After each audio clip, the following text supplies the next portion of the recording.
बनारसे তৃতীয় দিন কি খেলাম আজ তোমাদের সাথে আমি সেটাই শেয়ার করব। সকালে স্নান সেরে বেরিয়ে পড়লাম ব্রেকফাস্ট করতে। গেছিলাম বালাজি রেস্টুরেন্টে, খেলাম মশালা দোসা আর ইডলি, দুটোই খেতে বেশ ভালো ছিল।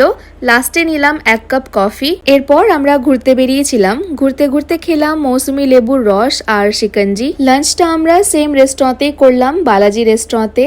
তো সেখানে কি খেলাম চলো দেখে নাও।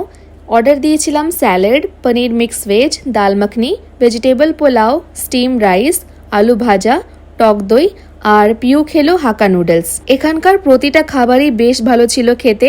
বিকেলে গেছিলাম কাশি চাট ভান্ডারে, সেখানে নিলাম টমাটার চাট, আলু টিক্কি চাট, পাপড়ি চাট আর দই বড়া। এ দোকানের টমাটার চাটটা প্রচুর ফেমাস, কিন্তু সত্যি কথা বলতে সেটা আমার খেতে একদমই ভালো লাগেনি। এরপর আমরা গেছিলাম দশাশ্বমেধ ঘাট, সেখান থেকে ফেরার সময় খেলাম আইসক্রিম আর হোটেলে ফিরে খেলাম মিষ্টি পান। তবে এই পানটা অতিরিক্ত মিষ্টি ছিল, আমার খুব একটা ভালো লাগেনি।